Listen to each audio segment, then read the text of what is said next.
presença está aí no chat, tá? Não esqueçam de responder aí.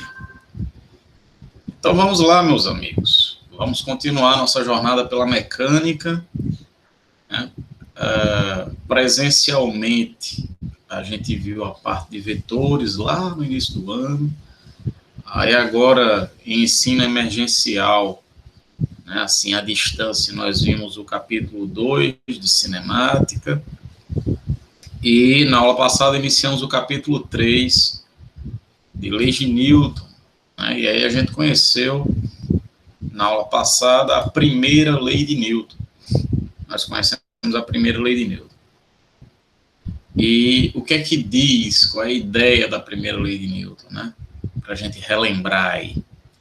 É que um corpo, pessoal, ele não é capaz de modificar seu estado de repouso ou de movimento sozinho, tá? Sem nenhuma força atuar sobre ele.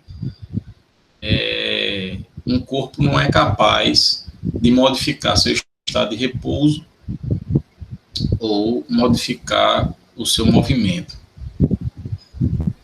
E a consequência disso é que, aqui nas leis de Newton, a gente vai precisar de uma grandeza que vai nos direcionar aí como é que o corpo vai se comportar, se ele vai ser capaz ou não mudar o seu estado de movimento, que é a força. Aqui a gente vai trabalhar com forças direto, coisa que a gente não fez lá em cinemática, né? Lá em cinemática, eu dizia assim, olha, esse corpo aqui tem um MRU. Não cabia a pergunta, por quê? Tá? Por que é que um corpo tem um MRU ou por que um corpo tem um MRUV? Na cinemática, a gente não se preocupa com isso. O que é que a gente se preocupa na cinemática? Em descrever o movimento. Saber onde é que o corpo vai estar, com que velocidade ele vai estar e com que aceleração ele vai estar em qualquer instante ao longo do seu movimento. A cinemática faz isso, faz essa descrição, né, do movimento que o corpo possui. Já nas leis de Newton, não. A gente quer saber as causas, os motivos pelos quais o corpo tem aquele movimento e não outro. Por que que um corpo tem um MRU, por que que um corpo tem um MRUV e por aí vai, né?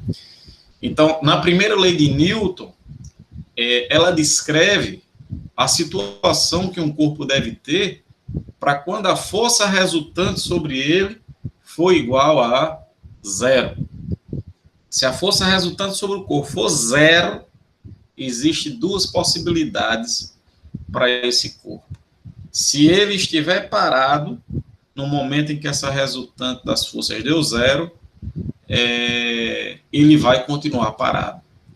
E se ele estiver em movimento e de repente, a força resultante sobre ele der zero, né, ele vai continuar em movimento, mas num movimento muito especial, não é qualquer movimento.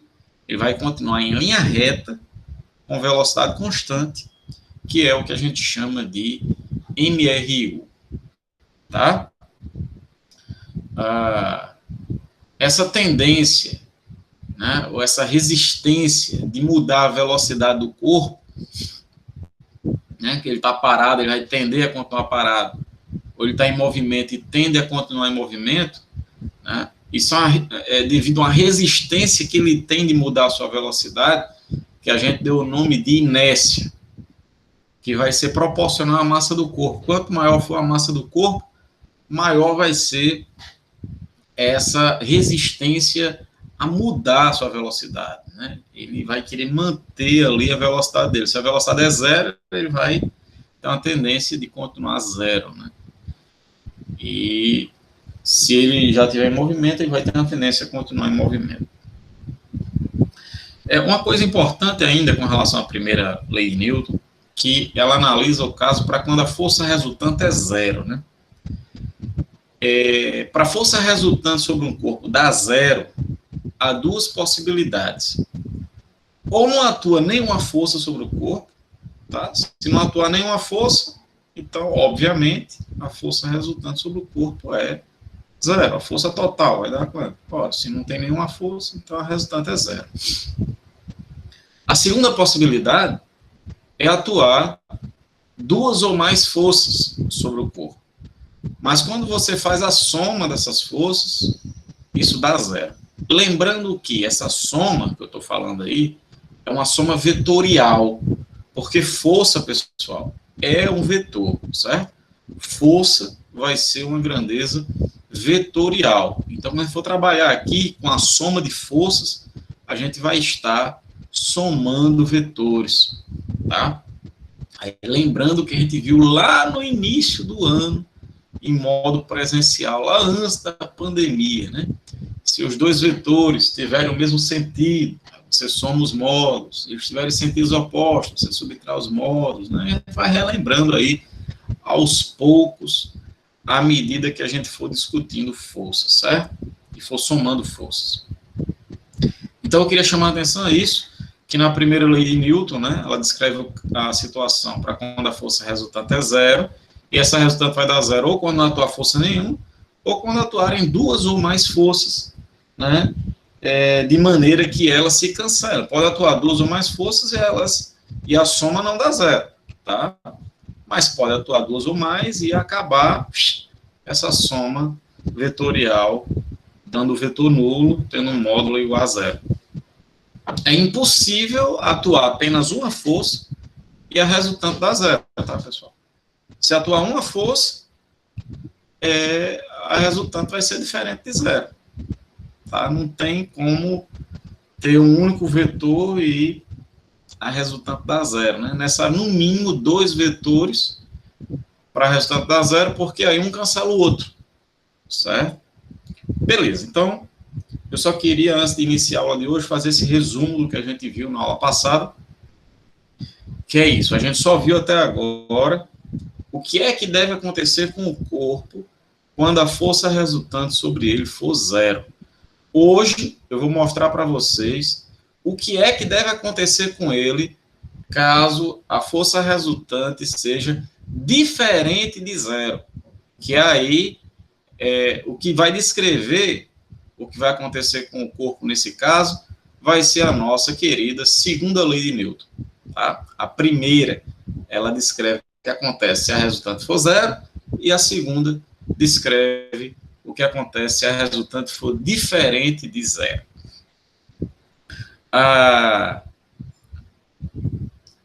Mas antes de mostrar a segunda lei de Newton, é importante a gente ver os tipos de equilíbrio, tá? E saber o que é o equilíbrio. Então, deixa eu mostrar primeiro aqui para vocês os tipos de equilíbrio. Nós temos basicamente dois tipos de equilíbrio. O primeiro tipo é o que a gente chama de equilíbrio estático. Equilíbrio estático. O que é o equilíbrio estático? Um corpo está em equilíbrio estático quando o corpo permanece em repouso. Você tem um corpo parado, ele permanece parado, então ele está em equilíbrio estático, tá? Você tem aí um copo sobre a mesa, você está sentado aí, e você olha para o copo e ele está parado, e você continua olhando para o copo e ele continua parado, né, no seu referencial. Então isso significa que ele está em equilíbrio estático, certo? Para você ele vai estar em equilíbrio estático. Outro tipo de equilíbrio que nós temos, chamado equilíbrio cinético, que também é conhecido como equilíbrio dinâmico. Tá? Deixa eu organizar aqui. Então, o segundo caso de equilíbrio é o equilíbrio cinético, também chamado de dinâmico.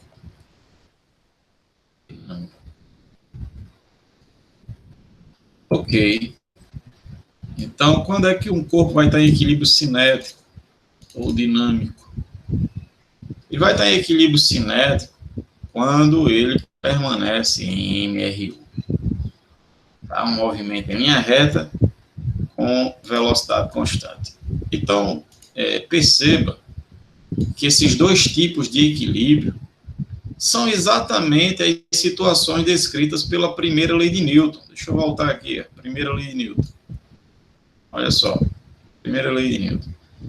Quando a força resultante sobre um corpo for igual a zero, ele permanece em seu estado de repouso, que é o que a gente acabou de definir como equilíbrio estático, permanecer em seu estado de repouso, ou permanece em seu estado de movimento retilíneo uniforme, que é o que a gente acabou de definir como equilíbrio cinético.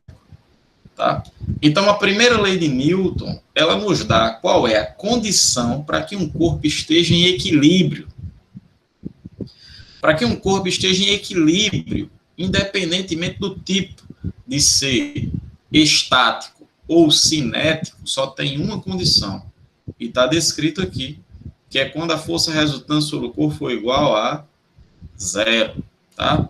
Então, se você estiver lendo uma questão de física e ele disser, olha, o corpo está em equilíbrio, a primeira coisa que você tem que fazer é sublinhar essa palavra equilíbrio.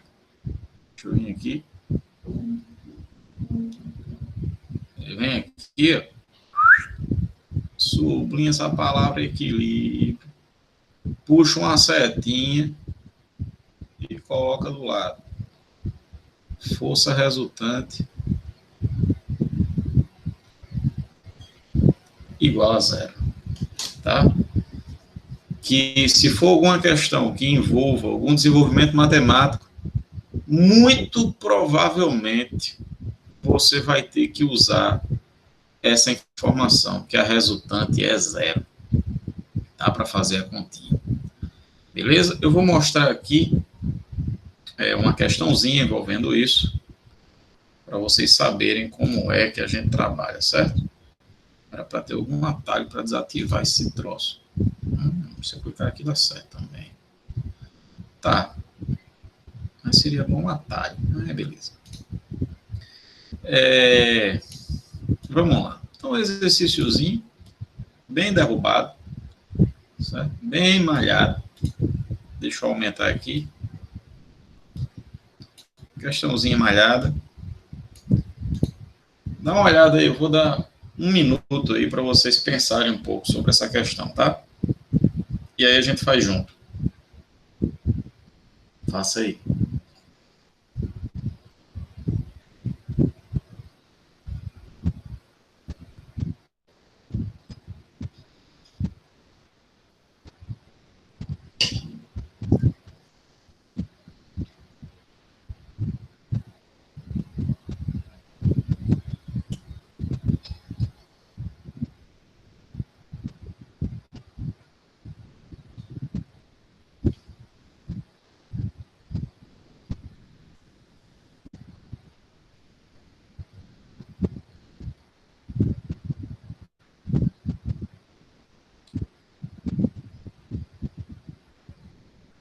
Vamos lá? Vamos fazer? É uma questão bem simples, bem tranquila, só para a gente usar aí essa definição de equilíbrio, certo? Que a gente acabou de ver. A gente viu que um corpo está em equilíbrio quando a força resultante sobre ele for zero. E se ele estiver em equilíbrio, há duas possibilidades. Ou ele está em equilíbrio estático ou em equilíbrio cinético. Então, na questão 5, ele diz, sobre um corpo que está sobre uma mesa lisa, isso significa que não há atrito na mesa, tá? Atuam as forças mostradas na figura. Então, a gente tem um bloco que está submetido a 3 forças, que são esses vetores aqui. A gente tem uma força para a esquerda, de 4 newtons, e temos 2 forças para a direita, cada uma de 2 newtons. Aí, na letra A, ele pergunta se o corpo está em equilíbrio. A gente sabe que para um corpo estar em equilíbrio, basta que a força resultante sobre ele seja zero. E aí eu pergunto a vocês, vocês acham que esse corpo está em equilíbrio, sim ou não? O que você acha, Natália? Sandriele. Isso. Natália acha que esse corpo está em equilíbrio. Todo mundo concorda aí? Isis? Sim. Pois é, né? Porque, veja, o que é que nós temos aqui? Nós temos esses dois, lembrando, quando você tem os vetores com o mesmo sentido, a soma desses vetores é a soma dos módulos, né? O módulo do vetor resultante vai ser dado pela soma dos módulos. Então, quando você somar esses dois aqui, ó, 2 para a direita com 2 para a direita, infelizmente concordo com a Natália, tá bom. Então, você vai ter 4 newtons para a direita aqui, certo? Beleza? Somando esses dois aqui, você tem 4 newtons para a direita. Só que nós temos aqui também, ó, 4 newtons para a esquerda. Então, 4 newtons para a direita com 4 newtons para a esquerda, a gente vai chegar que a resultante aqui tem módulo igual a 0. A força resultante aqui é 0. Então, o corpo está em equilíbrio? Sim. Deixa eu colocar aqui. Sim, o corpo está em equilíbrio. Sim. Certo? Ele nem perguntou por quê, mas vamos colocar. Sim, já que a força resultante sobre ele é 0. Só isso. Tá? É 0. Beleza?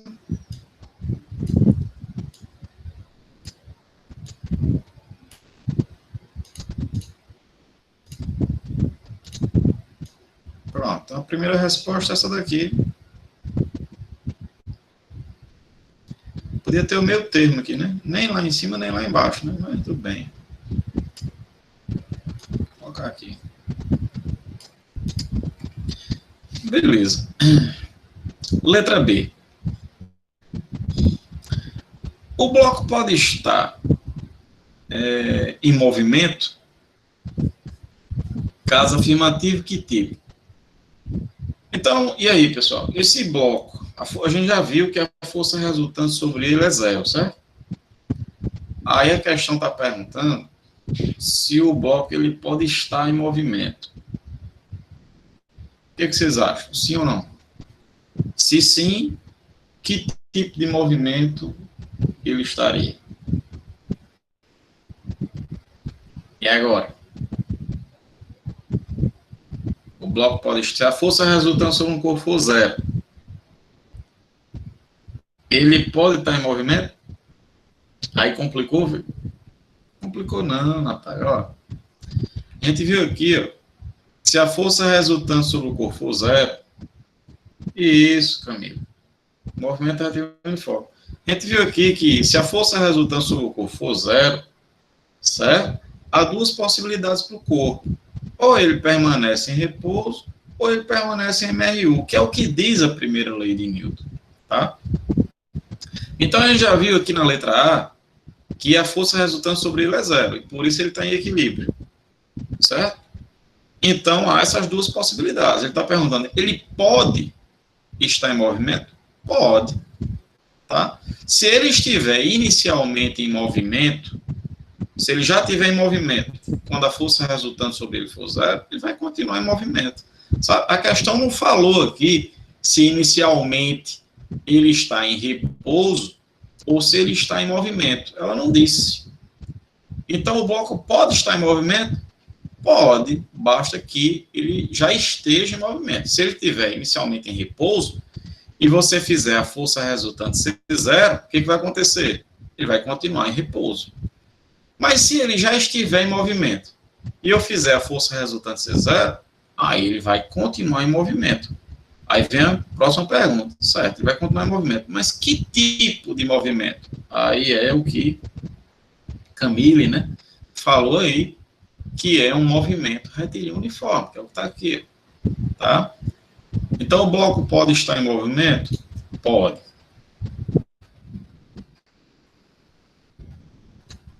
Vou colocar assim. Pode estar em movimento? Sim. Que tipo de movimento? Um MRU. Beleza?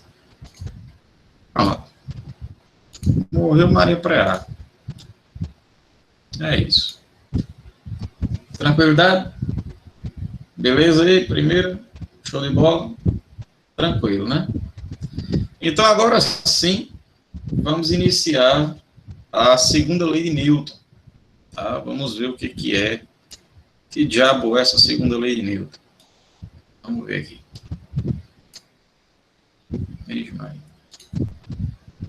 Calma, calma. Sei que é muita emoção, tá? Calma. Deixa eu pegar outra aqui, porque aquilo ali tá bichado. Vamos lá.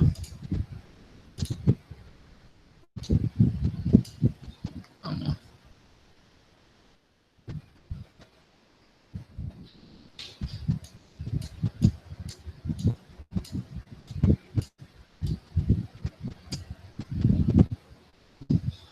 Isso. Vamos lá. Segunda lei de Newton.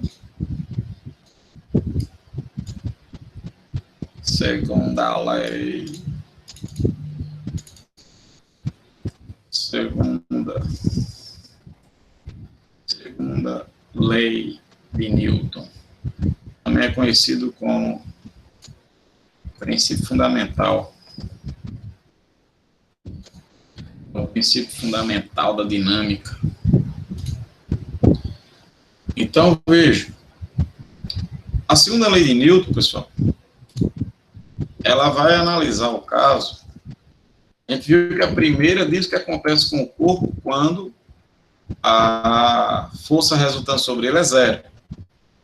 A segunda vai nos dizer o que vai acontecer com o corpo se a resultante for diferente de zero. Então, quando a força resultante for diferente de zero, o corpo é acelerado de acordo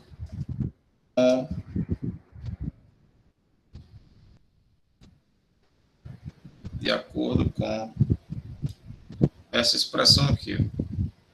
Vou colocar assim, a equação abaixo, tá? Porque eu não tenho como escrever a equação ali, com a equação abaixo.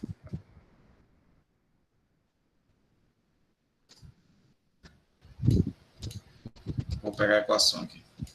Essa.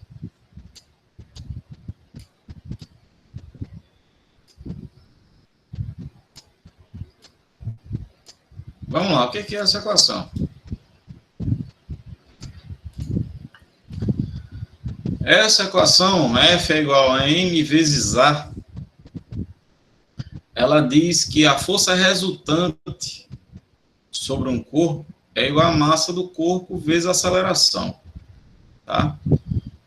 Então, se um corpo ele tem uma força resultante diferente de zero, isso aqui não é zero, tá? A consequência disso é que isso aqui não é zero, ou seja, o corpo tem aceleração, tá? Perceba que se a força for constante, a aceleração do corpo vai ser constante. Ou seja, ele vai descrever um MRUV, que foi o que a gente viu lá na cinemática, tá? Na cinemática a gente estudou dois movimentos bem especiais, né? O MRU e o MRUV.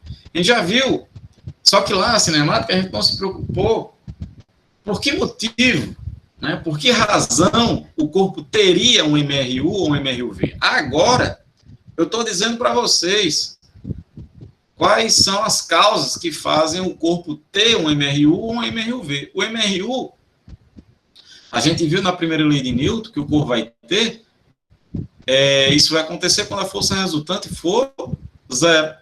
E agora, eu estou mostrando com a segunda lei de Newton que no MRUV, que é o caso, né, lembrando que o MRUV é quando o corpo se move em linha reta com aceleração constante, né? Uma aceleração constante. Quando a aceleração for constante, de acordo com a segunda lei de Newton, a força resultante sobre o corpo vai ser constante, diferente de zero. Tá? Então, se a força resultante for zero, vai ter um MRU. E se a força resultante for constante, o corpo tem um MRUV. Tá? É um movimento retilíneo uniformemente variado. Tá? Então, só para deixar registrado aqui, esse F, ele é a força resultante, tá? Ou seja, é a soma vetorial de todas as forças que atuam sobre o corpo. Essa força, em homenagem a Newton, ela é dada por esse N maiúsculo, que é o Newton, tá? Vou colocar outra cor aqui. Não gostei. Pronto. Então, o F é a força resultante. Esse M é a massa. Aí a gente tem que tomar um cuidado aqui, que é o seguinte: a massa do corpo, ela tem que estar, pessoal, em quilogramas, tá? É muito comum as questões colocarem a massa do corpo, por exemplo, em gramas. E aí você tem que passar para quilograma. E lembra que 1 quilograma é 1000 gramas. Então, se ele der, por exemplo, uma massa de 100 gramas, você divide por 1000, então você tem 0,1 quilogramas, tá? E a aceleração do corpo, ela é esse A aí, é o Azinho, a aceleração. E essa aceleração é dada em metros por segundo ao quadrado. Certo? Metros por segundo ao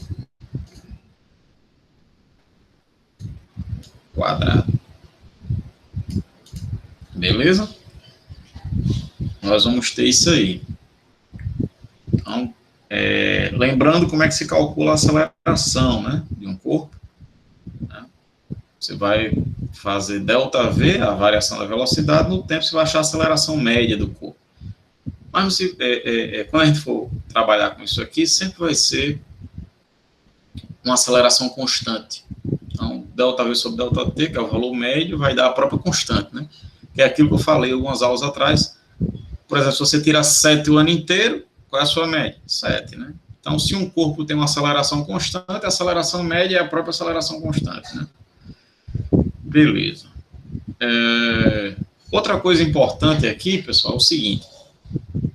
Essa equação aqui, ela só é válida para problemas em que o corpo tem uma massa constante. Certo? Estou falando isso só por curiosidade, mas não se preocupe. Todos os problemas que a gente vai trabalhar aqui, né, vai ter uma massa constante. Mas é bom saber que, por exemplo, não dá para usar essa equação, por exemplo, num problema de um foguete. Imagina um foguete decolando. Qual o problema com o foguete? É que a massa do foguete é variável. À medida que o foguete vai queimando combustível, à medida que ele vai subindo, a massa dele vai ficando cada vez menor, ele vai ejetando gases. Né? Então, não dá para usar essa equação em problemas como esse. Por exemplo, você tem uma caixa, imagina uma caixa como essa, cheia de areia, aí eu faço um buraco aqui na caixa, aí eu puxo. À medida que eu vou puxando a caixa vai vazando areia aqui. Eu vou poder usar essa equação? Não. Porque essa equação só é válida se a massa do corpo que está sendo empurrado ou puxado aí, a massa for constante. Então, enquanto eu vou puxando aqui, nos nossos problemas, o sistema não vai poder nem perder massa, nem vai poder ganhar massa. Tá? A massa tem que ser fixa. Tudo bem? Mas não se preocupe, repito. A gente vai trabalhar com os problemas mais simples, né? E no Enem, tá? Pelo menos eu não lembro de nenhuma questão no Enem envolvendo massa variável. Tá? Nenhuma. Vai ter questões de massa variável, foguete, quando for trabalhar lá em momento linear. Mas é outro capítulo, certo? Estou me referindo a problemas envolvendo a segunda lei de Newton. Nunca. Pelo menos que eu lembro, no Enem caiu questões com massa variável, tá? Beleza. Outra coisa. Perceba que nessa equação aqui, nós temos umas setinhas aqui, né? Olha só, tem uma setinha aqui em cima do A e tem uma setinha aqui em cima do F. Né? Que diabo é isso?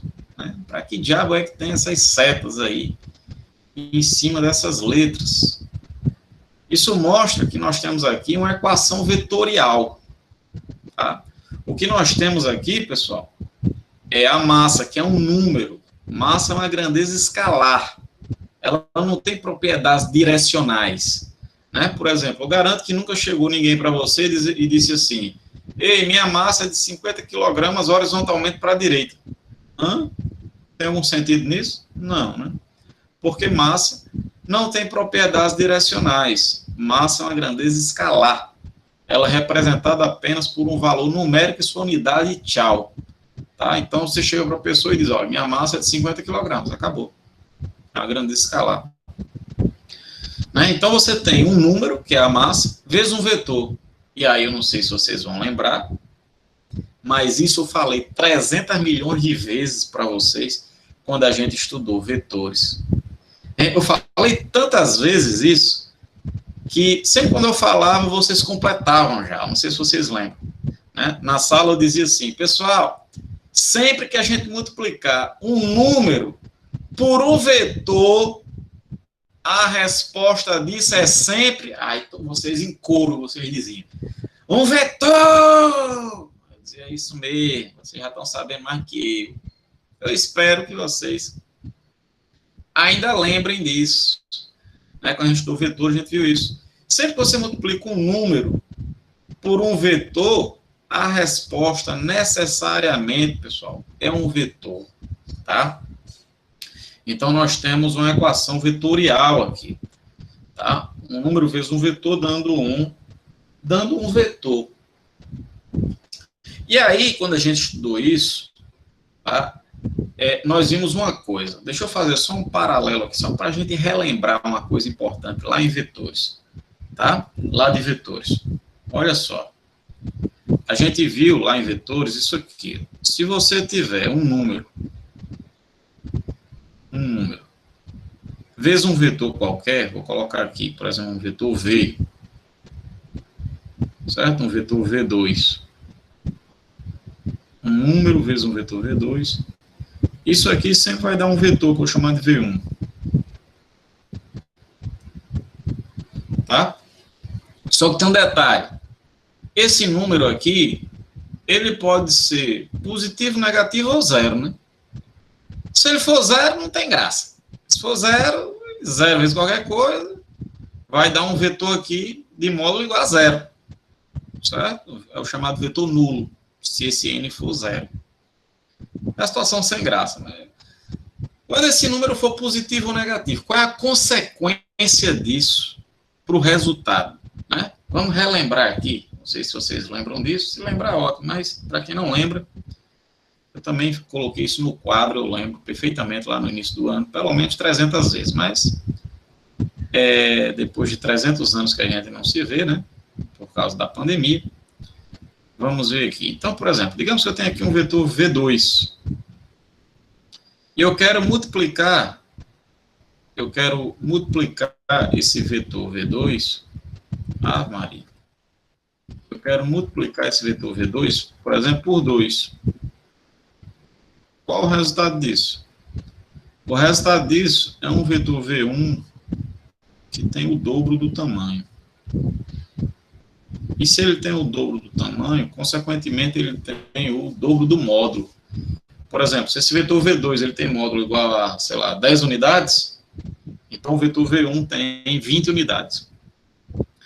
Mas uma coisa que eu gostaria que vocês percebessem é que o vetor resultante e o vetor original, que eu multipliquei aqui, ó, eles têm o mesmo sentido. Tá?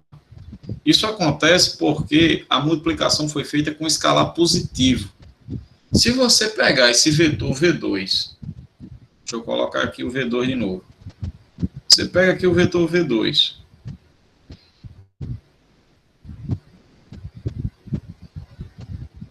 E você multiplica, em vez de por 2, você multiplica por menos 2, você vai ter isso aqui, ó.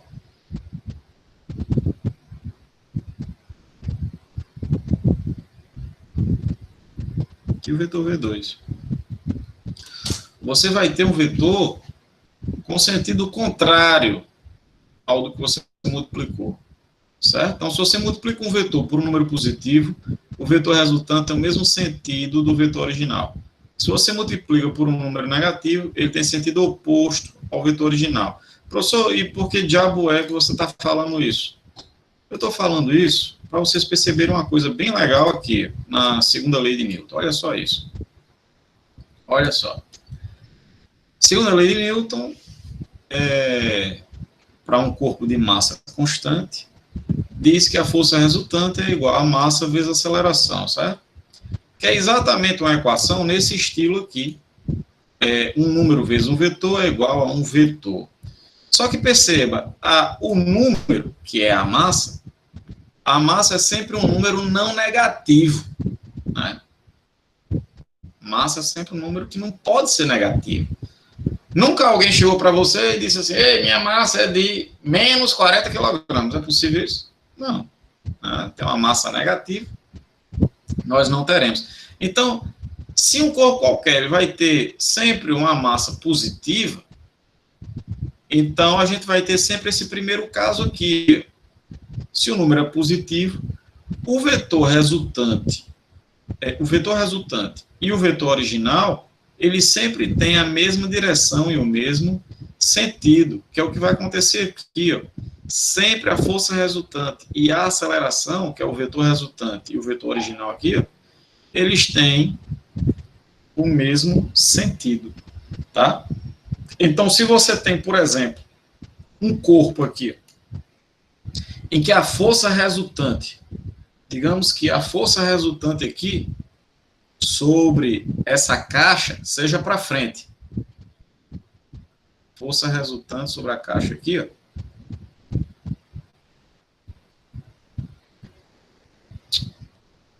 Seja para frente. Pode apostar, a aceleração da caixa também para frente. Porque como a massa de qualquer corpo é sempre positiva, então, de acordo com a segunda lei de Newton, para onde apontar a aceleração, aponta a força resultante. Tá? Isso é óbvio, né? Seria muito diabólico a gente puxar a caixa para a esquerda, né? A força resultante sobre ela ser para a esquerda e ela ser acelerada para a direita. Né? Que diabo é isso? Né? Não é isso que a gente observa. Então, é por isso que a segunda lei de Newton ela é escrita dessa maneira, ela descreve o que a gente observa na prática, né? Para onde atua a força resultante é para onde vai existir a aceleração do corpo, beleza? Então, são essas informações que estão escritas aí de maneira implícita, meio que escondido na equação, certo?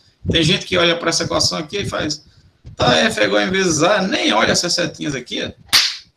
Nem aí. Mas a ideia que está por trás é essa. Essas setinhas que estão aqui, elas estão presentes exatamente para dizer, ei, como a massa é positiva, para onde apontar a força resultante, aponta a aceleração. Na hora de fazer as continhas, de resolver os problemas, você não vai precisar colocar essas setas aqui. Você vai fazer F igual a vezes A. Sem a seta, vai fazer a conta. Aí entra a confusão. Professor, quando é que eu coloco a seta e quando é que eu não coloco? Estou dizendo a você, quando você for fazer a continha, você não vai precisar colocar a seta. Por quê? Porque na hora da conta, você vai trabalhar com os módulos da força e da aceleração, certo? Quando a gente trabalha com os vetores, você representa um vetor, tá? Aí a gente coloca a setinha para dizer, olha, esse é o vetor A, certo? Esse é o vetor força resultante, tá? Aí a gente coloca a seta sobre a letra. Mas quando você vai fazer a conta, tá? Você não vai precisar, porque você vai trabalhar aqui com os módulos da força e da aceleração, tá? Espero que isso tenha ficado claro para vocês. Ok. Ok, então agora eu vou mostrar para vocês alguns tipos de forças que nós vamos trabalhar com... são os tipos de força que nós vamos trabalhar aqui. Deixa eu colocar aqui tipos de forças.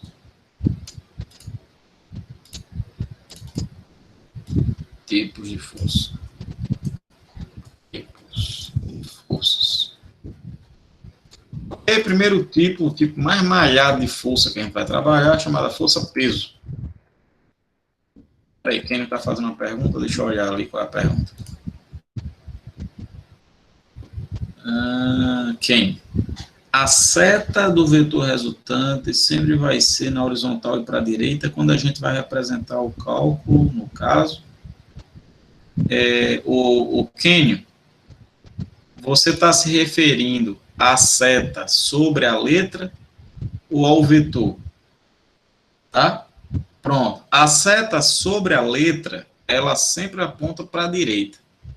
Tá? Independentemente de para onde aponta o vetor. Porque isso aqui vai ser apenas uma notação para indicar que o A é o nome do vetor. Beleza? Então, eu tenho aqui 3 vetores. Vou colocar aqui, ó, só como exemplo. Um vetor aqui, ó. Eita, deixa eu selecionar aqui a cor. Eu tenho aqui um vetor A. Eu tenho aqui um vetor B. Eu tenho aqui um vetor C, certo? Então, perceba que, independentemente de para onde aponta o vetor, certo? O vetor são esses traços aqui, essas setas aqui, certo? Essas setas grandes aqui. Isso é o vetor. Isso aqui não é o vetor, não. Isso aqui é apenas a notação para dizer, ei, A é um vetor. B é o nome desse vetor. E C é o nome desse vetor aqui. Tá? Essas setas sobre a letra, elas servem para isso. Para dizer que você está nomeando vetores. A, B e C. Ok, Kenio? Beleza, né? Vou apagar isso aqui. Apaga. Apaga, apaga, apaga. Beleza. Então, tipos de força. Nós vamos ter alguns tipos. O tipo mais malhado que tem, que vai aparecer com maior frequência para vocês, é chamada força-peso. Força-peso. Tá? Força-peso. Também vai ser chamado de força gravitacional. Gravitacional. Força gravitacional. Então, olha, a força-peso, o que é a força-peso? A força de interação gravitacional entre 2 corpos massivos. Como assim, professor? Vamos lá, deixa eu colocar aqui vermelho que eu vou explicar. Calma, calma. Diminuir aqui um pouco a letra. Tá, força-peso é isso.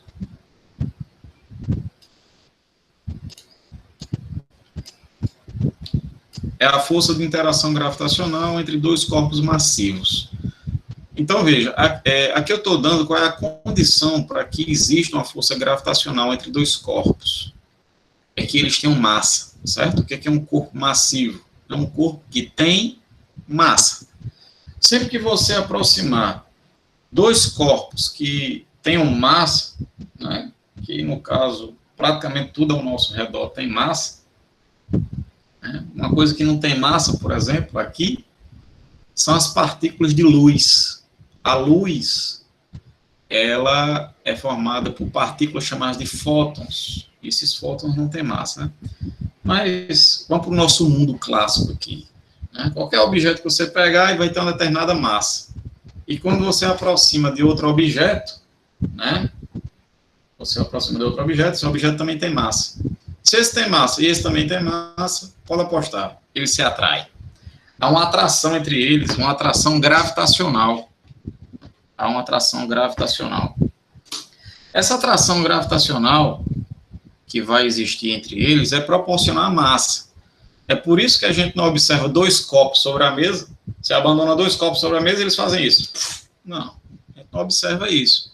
Embora exista essa força de atração entre eles, né, mas essa força vai ser muito pequena porque a massa dos dois copos é muito pequena. Agora, você larga um copo de uma determinada altura, o que vai acontecer? Ele vai se estabacar no chão, né? Porque vai existir uma atração gravitacional entre o copo e o planeta Terra. Então, agora, a massa dos corpos aí, a massa total do sistema, né, é uma massa considerável. Então, isso faz com que a força gravitacional existente entre o planeta e o copo, né, seja perceptível. Né? A gente vê o copo caindo. Outra coisa importante é que essa força gravitacional, pessoal, ela é sempre uma força atrativa, tá?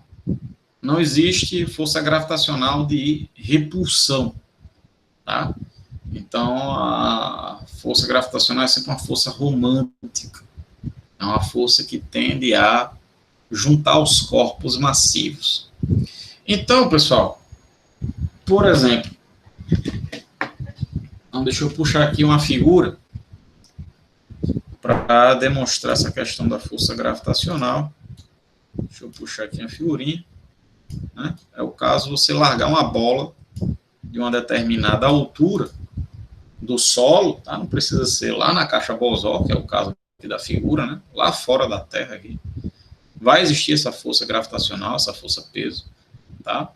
Mas você larga um corpo próximo da superfície da Terra, ele vai ser atraído por uma força chamada peso, beleza? Você agora está sendo atraído em direção ao centro da Terra por uma força chamada peso, beleza?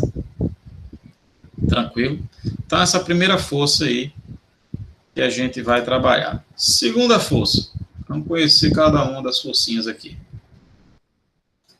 Segunda força que eu tenho para apresentar para vocês aqui é a nossa querida força normal. Eu vou colocar aqui um OBS só para tirar o peso da consciência, certo? Vou colocar um OBS aqui. Só para tirar o peso da consciência. A força-peso sobre os corpos. Colocar assim, os corpos terrestres, certo? Que poderia estar na Lua, poderia estar em Júpiter. Então, corpos aqui que estão na Terra, certo? Que é a nossa realidade aqui. A força-peso sobre os corpos terrestres sempre apontam para o centro da Terra, certo? É importante ter noção disso. É por isso que não é legal dizer para onde aponta o peso? Para baixo. É muito legal não, sabe? Só em, por exemplo, depende do problema. Se você está num problema como esse daqui, ó, em que você visualiza o planeta, não é legal dizer que aponta para baixo. Tá?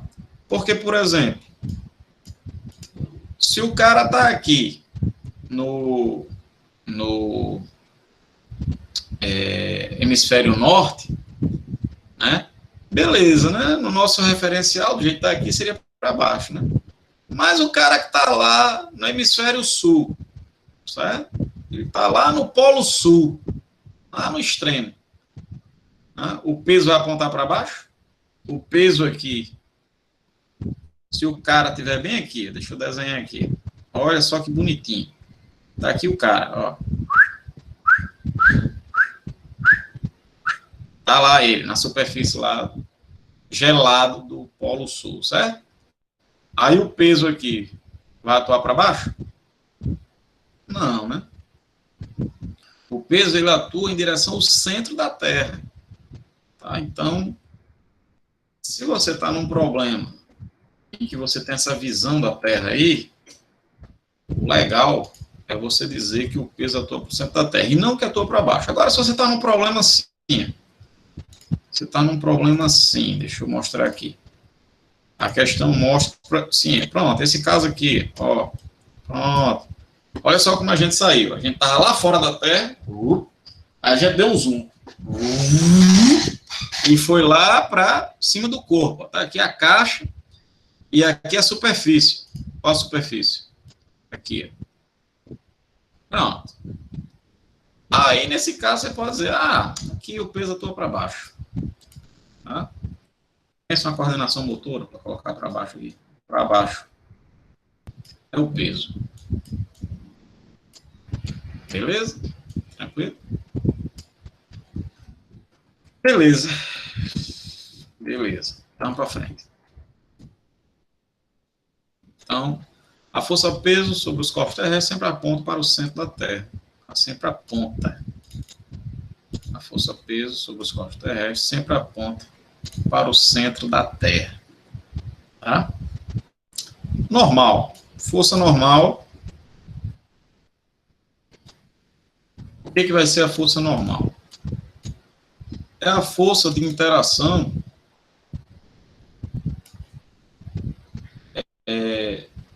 entre superfícies. Tá? Como assim, professor? Vou mostrar para vocês. Ó. Imagina esse livro aqui fantástico. Olha só que livro maravilhoso. Sei que vocês adoram. E tem aqui um livro de física sobre uma mesa. Certo? E aí a questão vai perguntar para vocês, quais são as forças que atuam sobre o livro? Aí sempre a força mais malhada que vocês têm que lembrar é o peso. Sempre. Né? Porque você tem um livro, ele vai ter alguma massa. Sim, esqueci de mostrar uma coisa importante aqui. Como é que a gente calcula o peso, tá, pessoal? Deixa eu abrir espaço aqui. Deixa eu abrir aqui. O peso. Isso aqui é importantíssimo. Tá? Peso, ele vai ser calculado assim. É a massa vezes a gravidade.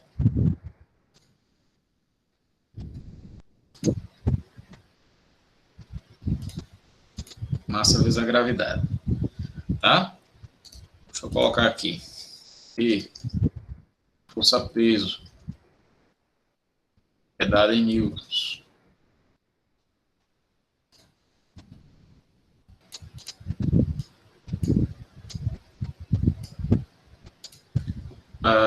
O M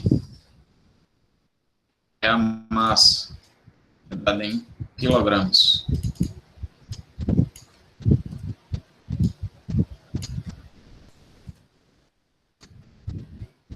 E esse G, pessoal, é a aceleração da gravidade.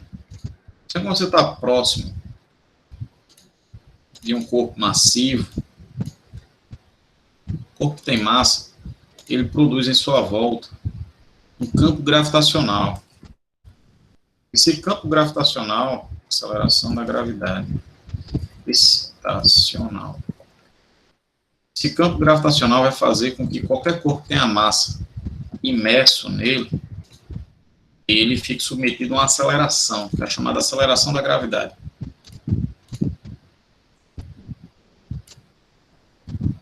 Tá? Se é aceleração, né? Lembrando, é metros por segundo ao quadrado, tá, pessoal?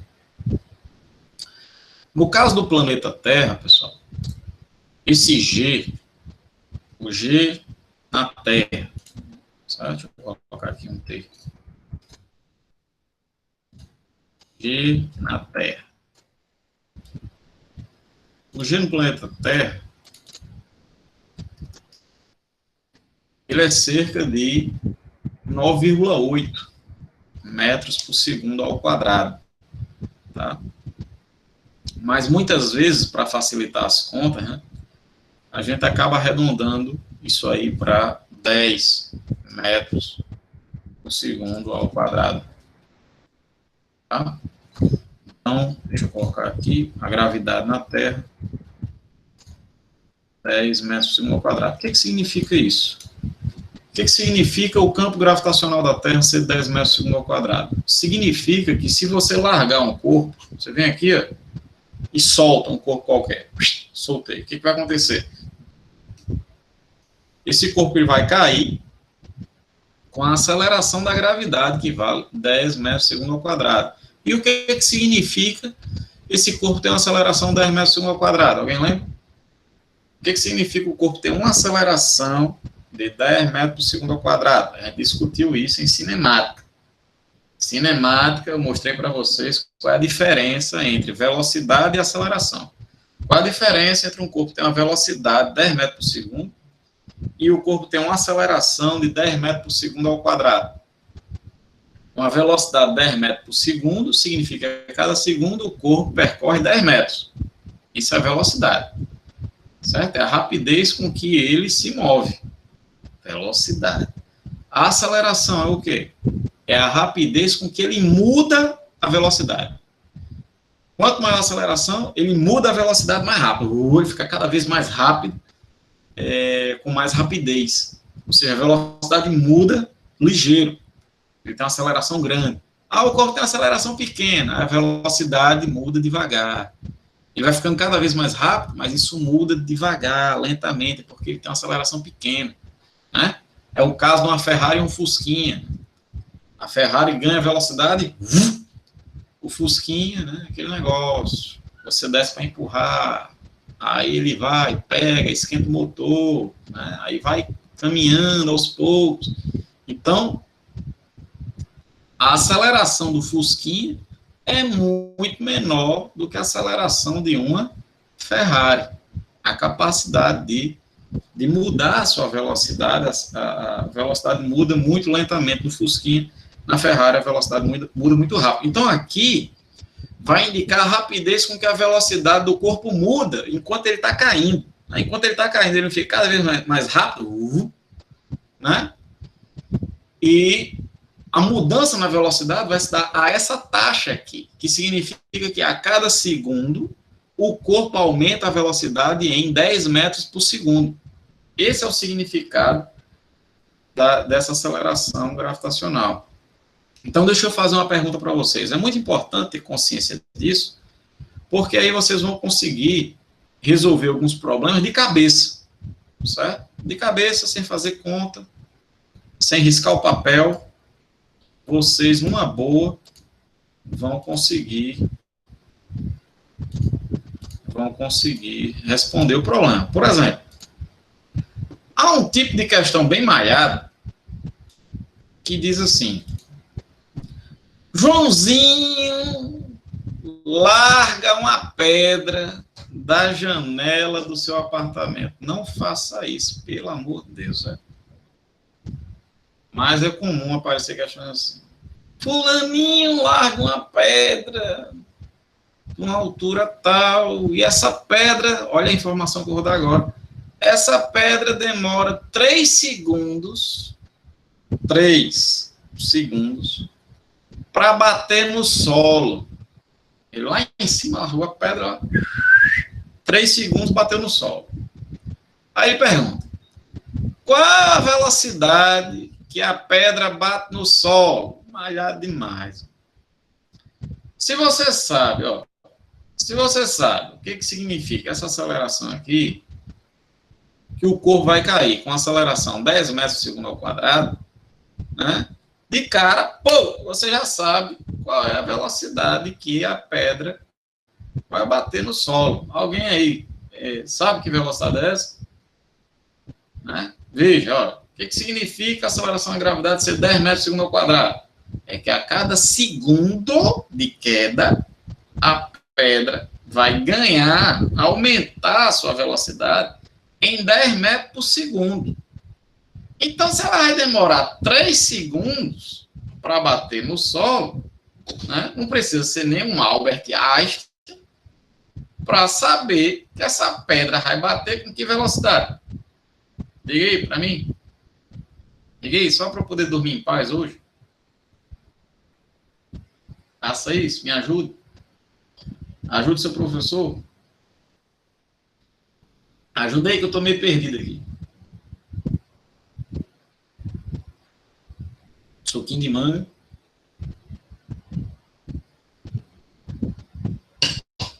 E aí? Com que velocidade a pedra bate no solo? Hein, pessoal? Ninguém vai dizer.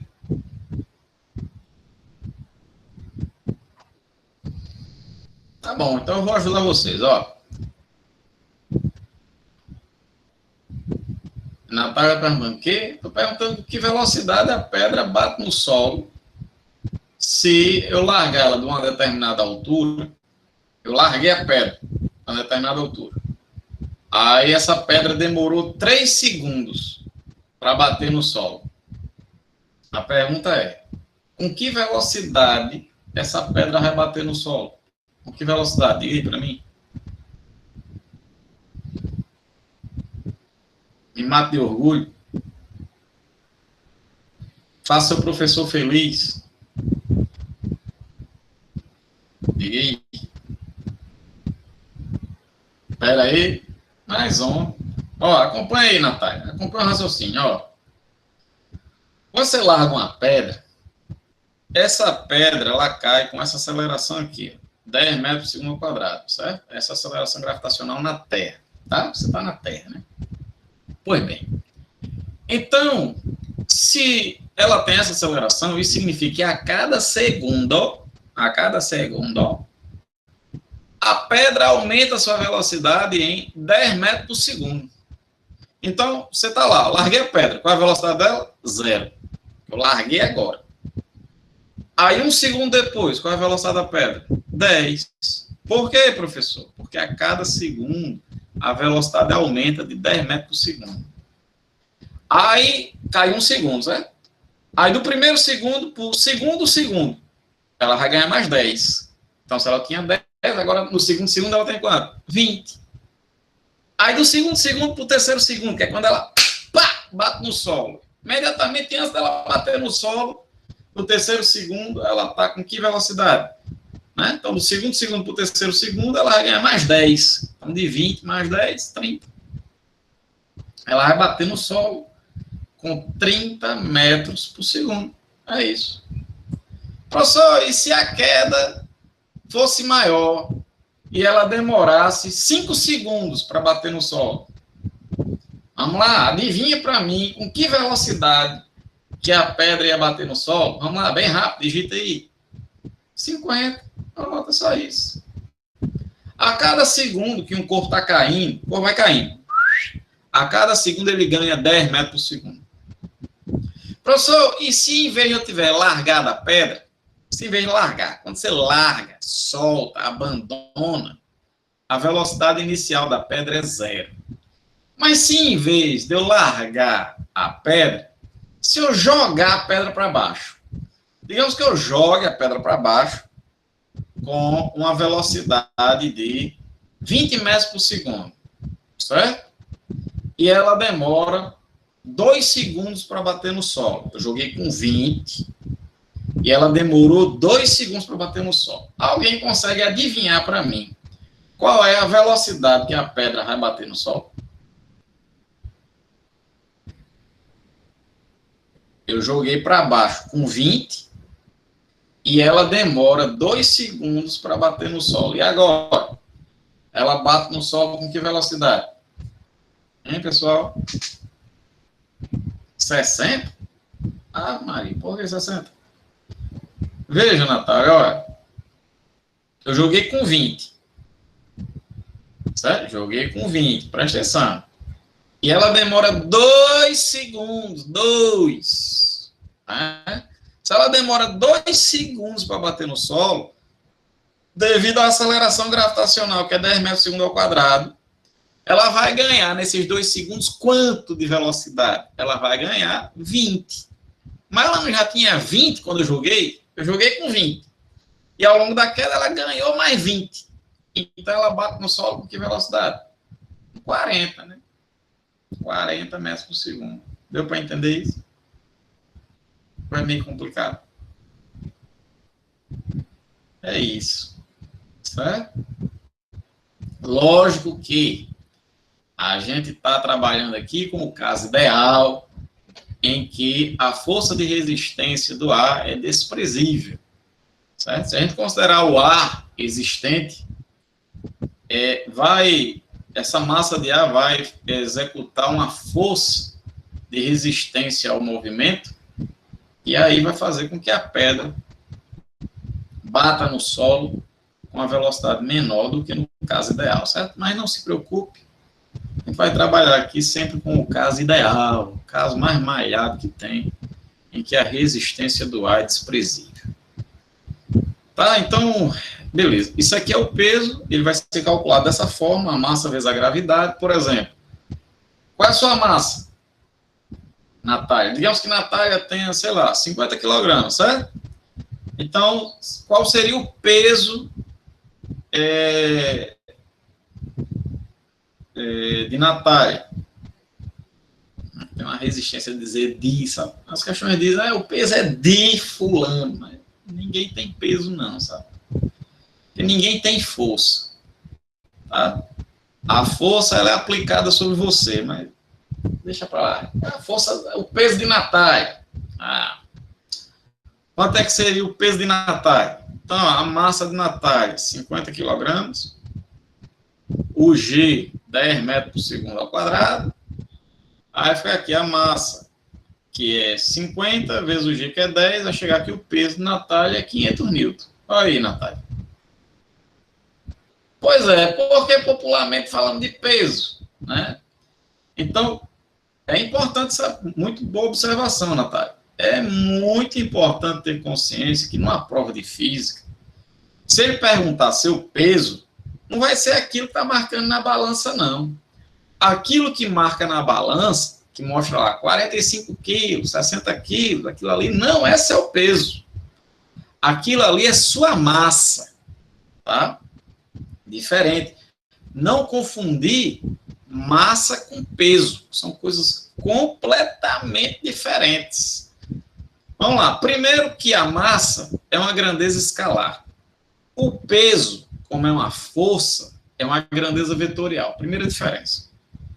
Segunda diferença, a massa é sua, tá? Você diz, eu tenho uma massa, a massa de Natália a massa é sua, mas o peso não. Ninguém tem peso, tá? Embora nas próprias questões de física, muitas vezes, seja até comum, um vício de linguagem dizer, quanto é o peso de fulano, tá? Mas a rigor isso não é correto, porque você não tem a força. Você não tem o peso. O peso é uma força que é aplicada em você. Ela não está em você. Entende? A Terra te atrai com a força chamada peso. Tá? Ela não pertence a você. Ela é apenas aplicada em você. Isso é importante saber isso. Essa questão de que ninguém tem força, tá? Porque isso já caiu em concurso. Tá? Acho que no Enem nunca caiu, mas, por exemplo, caiu uma vez no vestibular criticando um desenho animado, que não é do tempo de vocês, é do meu tempo, que eu assistia quando era criança, mas talvez você já tenha ouvido falar, chamado de He-Man. No He-Man, ele era um personagem que, em determinado momento do desenho, né, ele tirava uma espada das costas, levantava a espada e dizia, eu tenho a força, né? Eu não sei se vocês já viram isso, né? Mas aí a questão criticava o desenho, né? Ele dizia, o cara lá diz que tem a força, né? Então, qual é o problema físico nessa declaração do He-Man? E aí era uma questão até discursiva, né? Era um vestibular, eu não lembro onde foi. E aí você tinha que explicar que a força não é algo que está contido num corpo. Não é algo que um corpo possui. Ninguém tem força, que é o que ele diz lá. Eu tenho a força. A força é algo que é aplicado, que é exercido sobre alguém ou por alguém, né? Ou por alguma coisa. E aí ele pedia na prova para você colocar a maneira correta que o He-Man poderia se expressar. E aí você ia dizer que a maneira correta seria que ele tem a capacidade de aplicar uma força de grande intensidade. Aí os meninos assistindo desenho animado fica tudo noiado, né? Já imaginou o He-Man levanta a espada e diz: eu tenho a capacidade de aplicar uma força de grande intensidade. O desenho seria um saco. Então, eu tenho a força, né? Do He-Man. É mais simples, é mais direto, mas numa prova de física, você vai dizer que essa expressão está errada, certo? Porque você não tem força, você tem a capacidade de aplicar uma força, né? Ou determinadas forças são aplicadas sobre você. Beleza? Eu espero que isso esteja claro.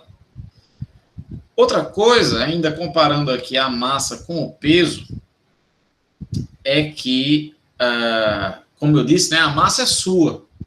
Então, independentemente de você estar na Terra, de você estar na Lua, de você estar no Sol, de você estar no espaço sideral, a sua massa é essa. Essa é a sua massa. Sei lá, quanto está dando na balança aí? 50 quilogramas? 60, 70, 80? Não sei. Sua massa é aquela, não importa para onde você for. Agora, a força-peso que atua sobre você depende de onde você está. Porque o peso, ele não depende só da sua massa. Ele depende também do campo gravitacional que você está submetido. No planeta Terra, esse G vale 10 metros por segundo ao quadrado. Mas se você for, por exemplo, para a Lua, tá? Você está lá, você de boa, sentado numa cadeira de praia na Lua. A força-peso sobre você, se você tem uma massa, por exemplo, de 50 quilogramas, no planeta Terra daria 500 newtons, porque é vezes 10. Mas na Lua, o campo gravitacional lá, a aceleração da gravidade, é 1,6 metros por segundo ao quadrado, certo? É quase 10 vezes menos. Então, a força-peso sobre o seu corpo seria muito menor, né? Seria quase 10 vezes menor, né? Beleza? Se você estivesse no Sol, lá o campo gravitacional é outro, em Júpiter é outro, tá? E por aí vai. E cada lugar desse, o peso sobre o seu corpo seria diferente, embora sua massa seja sempre a mesma. Tá clara essa ideia? Beleza? Então tá, eu tinha esquecido de discutir esses detalhes que são importantíssimos. Então voltei para deixar tudo, colocar todos os pontos nos is. Então, na sequência, né, a força normal, que é uma força de interação entre superfícies, o que significa que só vai existir normal quando um corpo ele estiver apoiado numa superfície, tá? Ele encostado de alguma maneira em uma determinada superfície. Por exemplo, você coloca um livro sobre uma mesa, tá? Esse livro aqui incrível, fantástico, né? Esse livro fabuloso aqui, esse livro de física. E aí a questão vai perguntar, quais são as forças que atuam sobre o livro? E aí a primeira força mais malhada que você tem que lembrar é a força-peso, né? O planeta Terra, está aqui embaixo, ele vai atrair o livro, né? Já que ele tem alguma massa, ele é atraído pela Terra, por uma força chamada peso, está aqui. Essa é a primeira forcinha que você vai desenhar aqui, o vetorzinho vermelho aqui, ó, o vetor peso, certo? Se atuasse só o peso, o que ia acontecer com o livro? Ele iria simplesmente cair, né? Ele iria cair em direção ao centro da Terra. Mas não é isso que a gente está observando aqui. A gente está observando que o livro está parado e continua parado. E de acordo com o que a gente viu hoje, se um corpo permanece parado, significa que ele está em equilíbrio estático. E a condição para o corpo ter equilíbrio é que a força resultante sobre ele seja igual a zero. Então não pode aqui atuar apenas o peso. Vai ter que atuar outra força no sentido contrário ao peso e de mesma intensidade que o peso para que a resultante sobre o livro seja igual a zero. Essa força que vai atuar aqui para cima é exatamente a força que a mesa aplica sobre o livro. Que a mesa está sustentando o livro, impedindo que ele caia em direção ao centro da Terra, e essa força é chamada de normal. Tá? Então, as forças sobre o livro são essas. O peso para baixo e a normal para cima, que nesse caso, elas vão ter o mesmo módulo. A normal aqui vai ser igual ao peso. Professor, e como é que eu calculo a normal? Você disse que o peso é calculado por mg. E a normal, eu calculo como? Não tem forma. Não existe uma equação para normal. Aí você, tá, professor, se não tem equação para normal, então como é que eu vou calcular a normal? Vai depender do problema.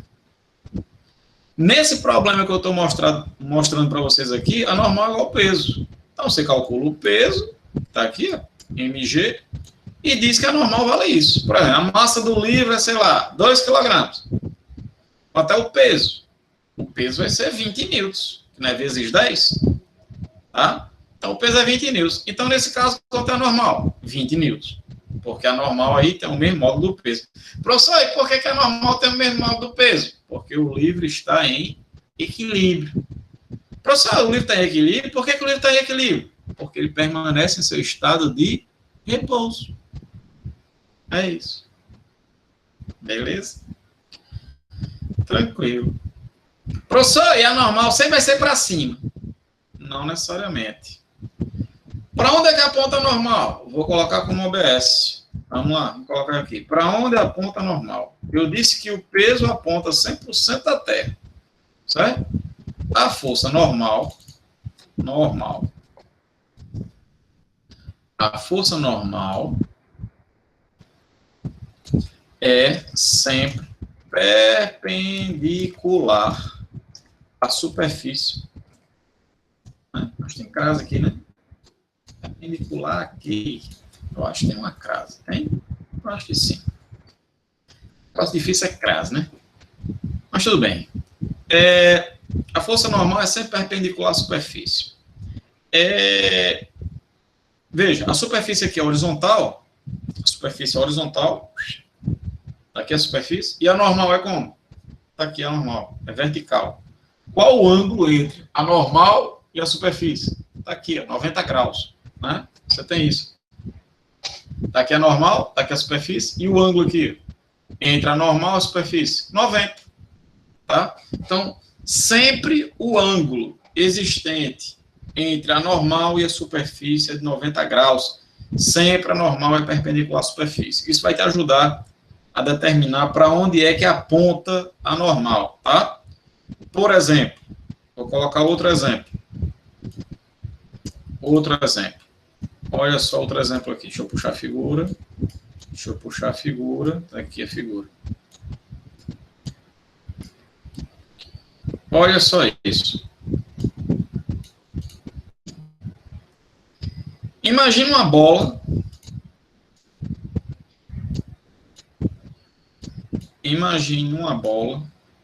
Sobre um plano inclinado. Professor, que diabo é um plano inclinado?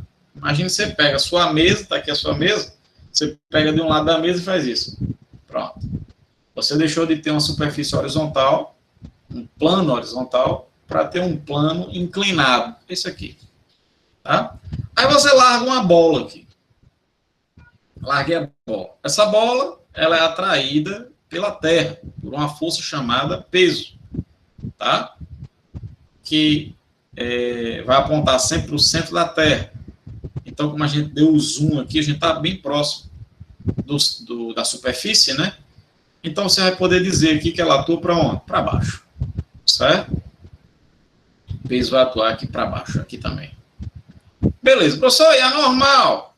A normal, ela tem que ser perpendicular à superfície. Deu um nó aqui, peraí. Pronto. A normal ela tem que ser perpendicular à superfície. Então, se a superfície é assim, a superfície é inclinada desse jeito, então a normal vai ter que ser assim, ó. Vai ter que ser desse jeito, por quê? para poder formar aqui um ângulo de 90 graus, porque ela é sempre perpendicular à superfície, tá? Então, o plano inclinado vai exercer aqui sobre a bola uma força inclinada, chamada de normal. Perceba que nesse caso aqui, né, é impossível, né, que a força resultante dê zero. Por que nesse caso aqui é impossível que a força resultante dê zero? Porque para a força resultante dar zero, né, é necessário que, se você tem apenas dois vetores, que esses dois vetores, primeiro, tenham sentidos o quê? Opostos. E segundo, que eles tenham módulos o quê? Iguais. Então, como esses vetores aqui, eu tenho dois vetores só, duas forças, e elas não têm sentidos opostos, então a resultante não dá zero aqui nem a pau.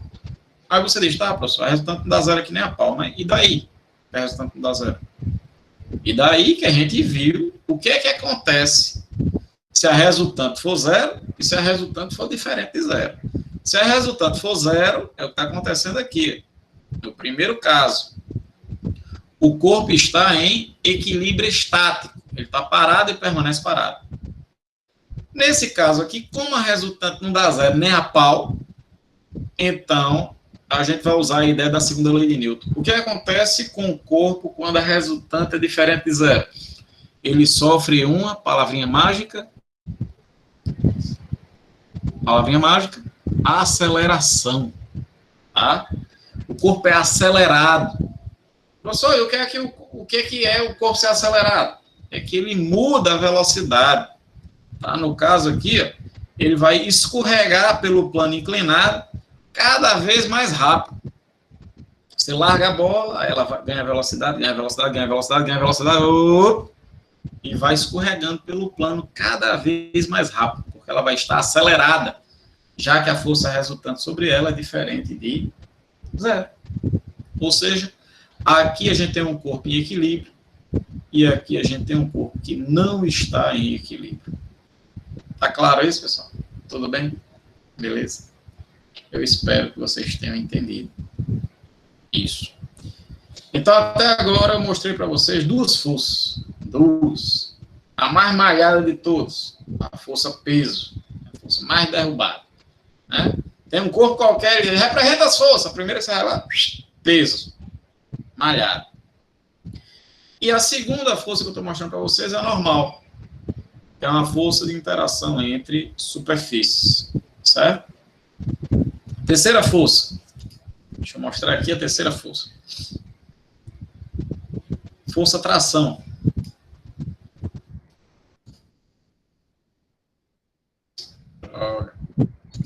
Força tração. Aqui. Vai para cá. Isso.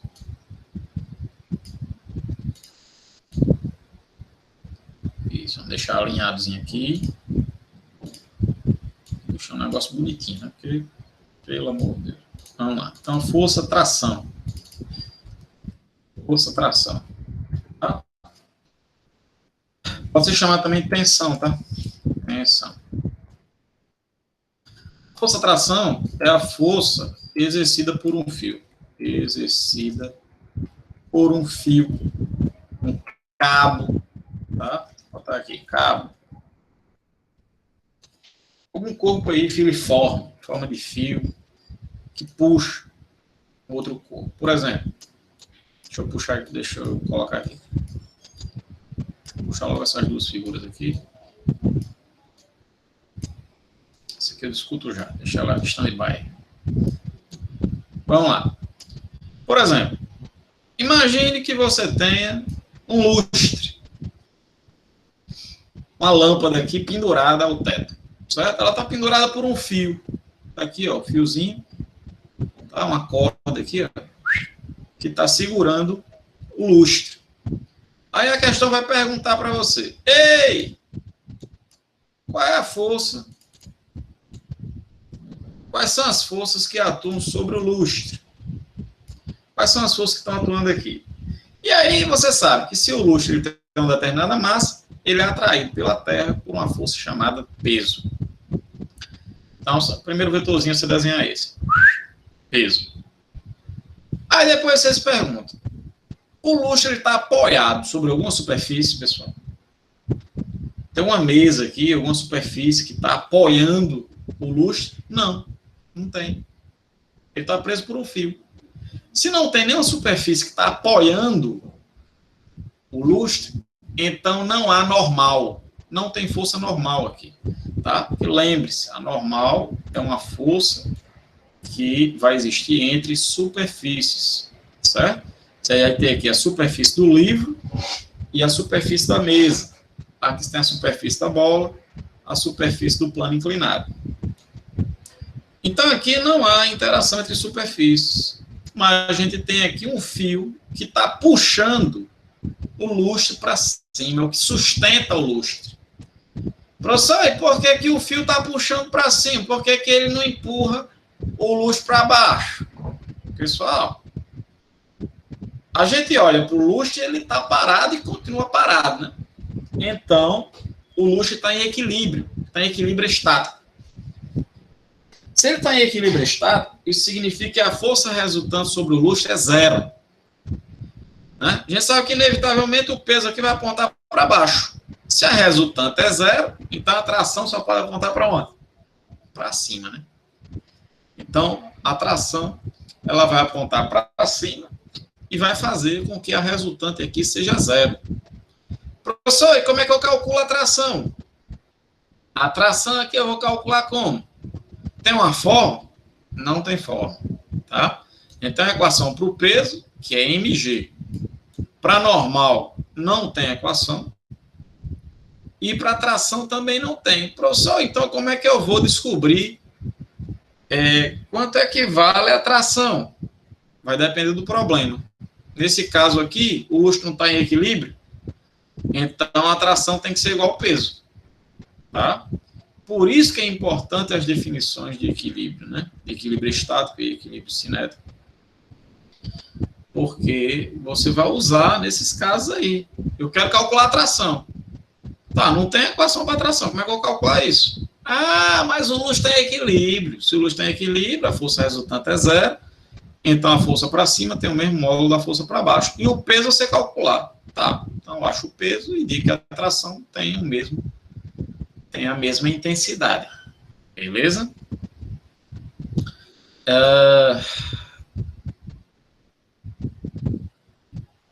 Outra coisa importante, né? A gente viu aqui que a força normal ela é sempre perpendicular à superfície, né? E a tração, ela vai apontar como? Vou colocar aqui embaixo, OBS. A tração. Para onde é que a tração aponta? A força tração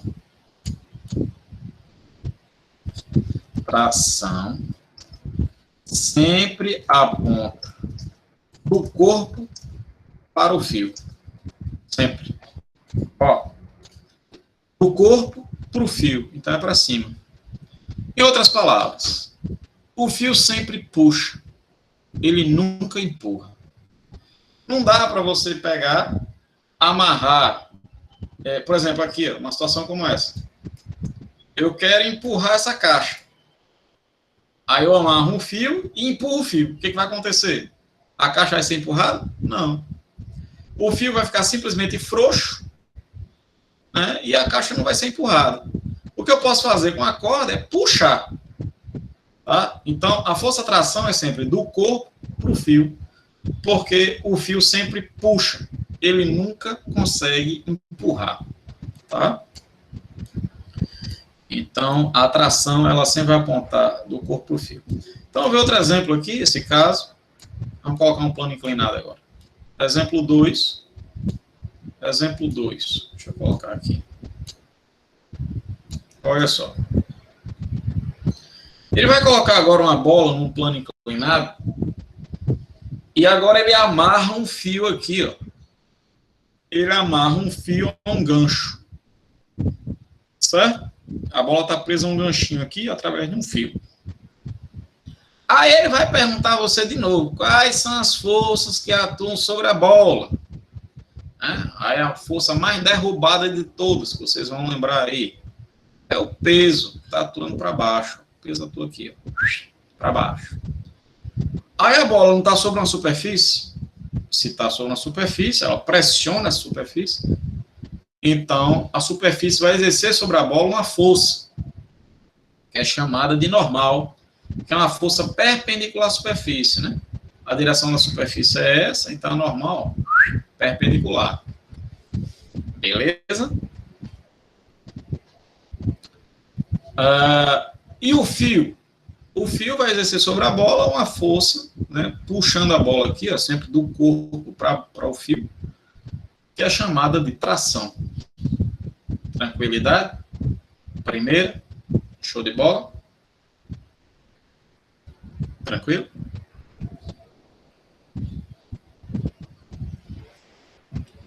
Beleza. Então, vamos para a última força que eu tenho para mostrar para vocês hoje. A última força que eu tenho para mostrar é a chamada força elástica. Força elástica.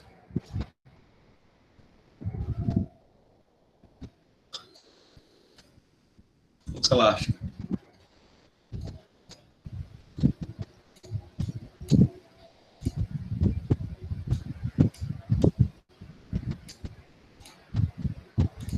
Está alinhadozinho aqui? Tá não. Está aqui. Pronto. Força elástica.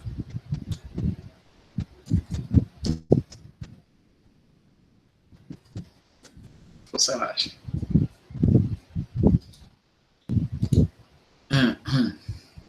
Então, o que é a força elástica?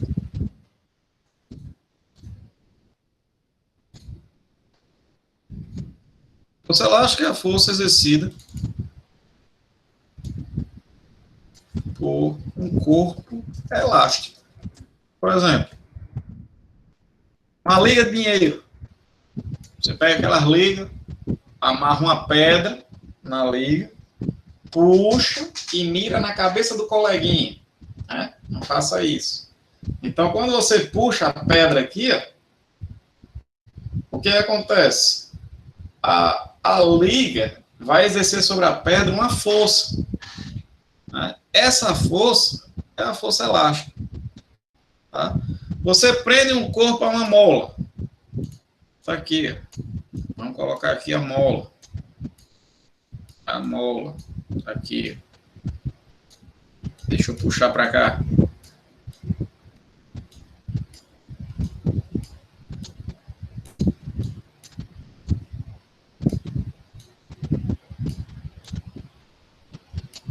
Vou colocar aqui.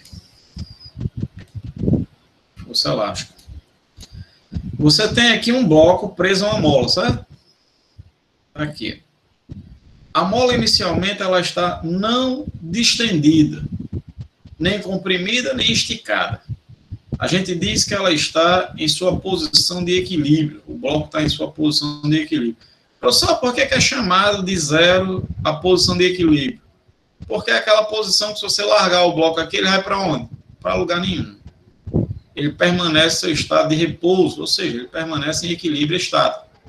Tá? Essa é a posição de equilíbrio, que é quando a mola nem está comprimida nem esticada. Mas aí você pega o bloco e empurra, comprimindo a mola, tá? Ou estica, tanto faz. No exemplo aqui eu estiquei. Eu puxei daqui, peguei o bloco e estiquei a mola.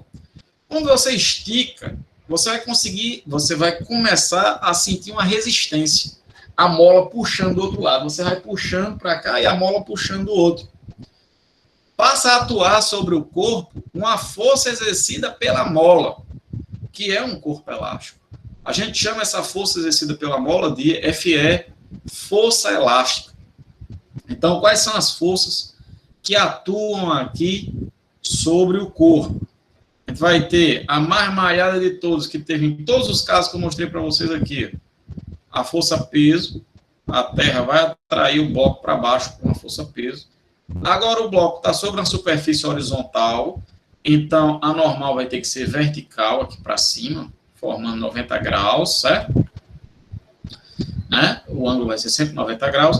A mola tá puxando, vai puxar o bloco para cá, tá? Essa força elástica, pessoal, para onde é que ela vai apontar? Deixa eu colocar aqui como OBS. OBS, para onde aponta a força elástica? Disse para vocês para onde aponta cada uma das forças. A força elástica, meu celular está descarregando, daqui a pouco eu não vou ver o que vocês estão falando no chat. 2% vai descarregar. A força elástica sempre aponta para a posição de equilíbrio. Aponta para a posição de equilíbrio. Tá? Professor, que posição de equilíbrio é essa? É esse zero aqui, meu filho. Ó, tem um zerinho aqui, ó. Tá vendo zerinho? Essa posição aqui. A força elástica sempre aponta para cá. Então, a consequência disso é que, se a parte da posição de equilíbrio você puxar para um lado, a mola puxa o corpo para o outro. E se, em vez de estender a mola, você comprimir, aí a mola agora empurra para o outro. Se aqui é o zero, se o bloco estiver desse lado, a mola empurra para cá. O celular se carregou. E se o bloco estiver do outro lado, a mola empurra para cá. Sempre para a posição de equilíbrio, que é aquela posição em que o bloco fica simplesmente parado. Ele permanece em repouso, quando você larga o bloco naquela posição, certo? Então, esse é o sentido para onde aponta a força elástica. E como é que a gente calcula essa força elástica? Essa força elástica vai ser calculada a partir dessa equação aqui, que é a conhecida lei de Hooke. Deixa eu colocar aqui do lado. Isso aqui é a nossa querida lei de Hooke. Lei de Hooke.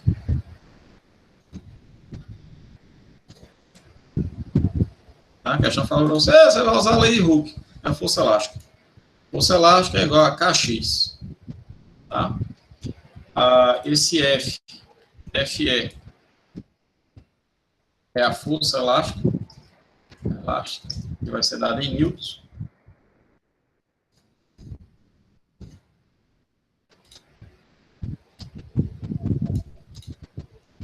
Força elástica é dada em newtons. Esse K, que danado esse K, professor?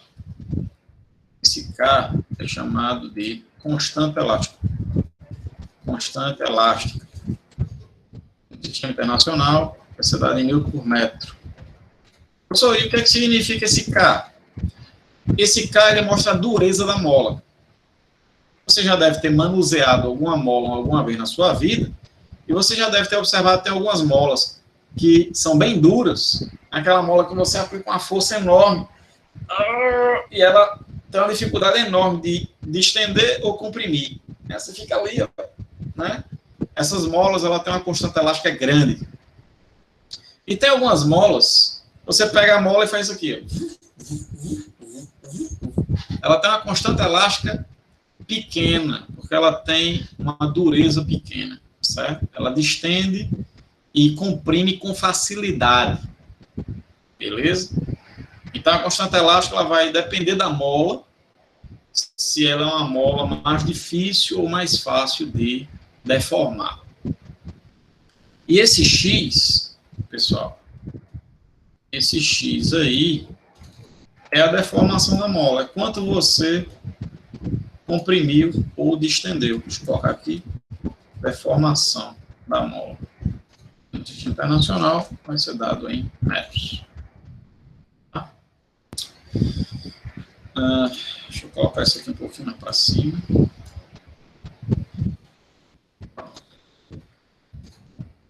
Tá? Então, tem que tomar cuidado aqui, porque é normal, é comum ele dizer, olha, você tem aqui uma mola e você distende a mola, você estica a mola, por exemplo, 10 centímetros. Vai ser comum ele dar essa distensão em centímetros. E aí você vai ter que transformar isso para metro. Aí lembre-se que 1 metro tem 100 centímetros. Então, se ele disse que a mola tinha sido deformada 10 centímetros, só você dividir por 100, vai dar 0,1 metros. Certo? Esse X ele tem que estar em metros. A não ser que a questão coloque a constante elástica em Newton por centímetro. Aí você pode jogar a deformação em centímetro mesmo. Mas, no geral, vai estar em Newton por metro. Tem que ficar atento à unidade que for usada aqui. Para você usar a mesma unidade, está aqui, aqui. E Newton por metro, deformação metro. Newton por centímetro, deformação por centímetro. Aí você acha a força em newtons. Beleza? Tranquilo? Pessoal, então, nós conhecemos 4 forças, né? Força peso, força normal, força tração, força elástica. Vimos as definições, a definição de equilíbrio, a segunda lei de Newton, e na próxima aula nós vamos conhecer a terceira lei de Newton, tá? Eu vou deixar para a próxima aula, porque se a gente começar agora, aí, meu filho, a gente vai acabar, não vai dar tempo, e aí eu vou ter que repetir tudo na próxima aula. Então, eu vou colocar aqui, ó, vou deixar na agulha, terceira lei de Newton, que é o chamado princípio da ação e reação. A gente vai ver isso na próxima aula. Sabe, o meu planejamento era demorar só 2 aulas nisso, mas eu prefiro que a gente discuta essas coisas bem. É um assunto extremamente importante, então eu vou deixar para a gente discutir isso na próxima aula. Hoje vocês vão ter uma atividade, né, avaliativa, né, toda segunda-feira a gente faz essa atividade, que vai estar disponível a partir das 10h30 lá no Google Sala de Aula, certo? Vai ser relativo a um vídeo de dilatação térmica, que eu disponibilizei lá no Google Sala de Aula, certo? E aí, na próxima segunda, né, que já vai ser 2021, a gente vai iniciar, a gente vai ver a terceira lei de Newton. Então, eu quero desejar aqui a vocês um feliz ano novo, né, um 2021, com muita saúde, com muita paz, muita tranquilidade, né? Que a gente possa reencontrar nossas famílias com segurança, que a gente não passe todo esse sufoco aí que a gente passou em 2020 em termos de cuidados, né? Consigo mesmo e com o próximo, para evitar essa disseminação do coronavírus. Então, desejo a vocês tudo melhor. E no próximo ano a gente se encontre aí para a gente continuar a nossa jornada pela mecânica. Beleza, pessoal? Então, por hoje vai ser isso.